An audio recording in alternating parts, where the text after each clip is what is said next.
topic. U.S. Secretary of State Marco Rubio is in Malaysia for the ASEAN Summit, where he is holding high-level talks with key regional leaders. Today, Rubio met with Japanese and Philippine counterparts as part of a broader push to reaffirm U.S. commitment to the Indo-Pacific. He's also scheduled to meet Chinese Foreign Minister Wang on the sidelines of the summit. Marking their first face-to-face meeting, the visit comes amid rising trade tensions and U.S. tariffs on allies and rivals alike. Rubio is expected to press concerns over China's support for Russia and push Washington's case as the region's preferred partner. Now we go back to our guest discussion with Irina Zuckerman. She's a senior journalist. Thank you, Irina, for staying with us. How do you think how effective can Marco Rubio's visit be in reassuring Indo-Pacific allies of U.S.'s commitment, especially as they push for more tariffs? The standpoint of whether this is the right forum to do so, it could be very effective if the administration is serious about its commitments. ASEAN has become increasingly an important forum for security discussions.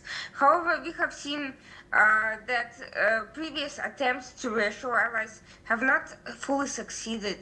We have seen that Defense Secretary Hegseth, for instance, railed about U.S. Essentially becoming less of a pillar for regional security in the Indo-Pacific. There is, of course, a focus on operationalizing joint defense initiatives, which is something practical that could reassure and create an opportunity for strengthen relations in practical ways, for refining rules of engagement in disputed waters, and expanding the logistical reach of the enhanced defense cooperation agreement with the Philippines in particular. All of those signs are welcomed by these countries. But on the other hand, the disputes over trade are casting a very serious shadows, and it's not possible to completely separate them from defense and security issues. First of all, part of the economic and trade agreements between these countries and the U.S. include defense discussions and components and import of important technology.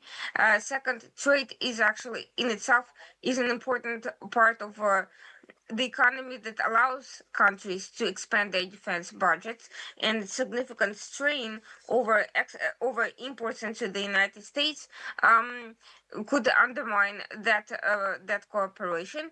And third, the general tone that has become extremely aggressive is sending the wrong message both to the allies and to the adversaries. The Trump administration is acting in a transactional way. It's trying to keep defense issues separate from trade issues and believes that tariffs are entirely distinct, but that is not how most countries view it, and any signs of dispute affect other possibilities of cooperation. I think unless there is a tone struck that essentially provides an opportunity to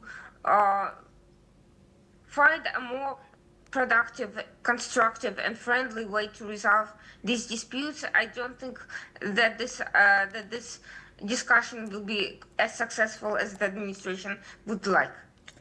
Thank you very much, Irina, for sharing that insight. You will stay with us as we stay on the topic. The U.S. State Department is moving ahead